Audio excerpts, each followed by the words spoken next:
With the ever-emerging threats of violence in our workplace today, it is critical that companies develop and maintain proactive programs that will reduce or mitigate the vulnerabilities that exist in food plants today.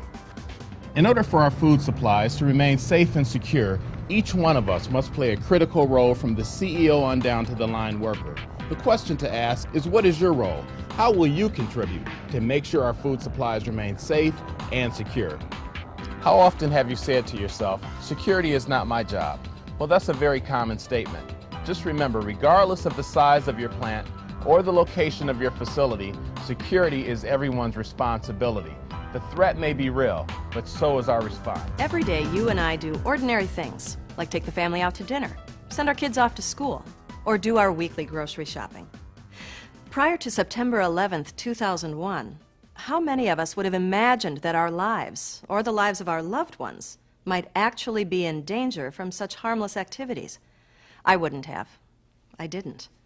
But unfortunately, you know as well as I do, we're all looking at the world differently now. It may have always been there, but today, more than ever, there's a risk that someone may intentionally contaminate the very food we eat.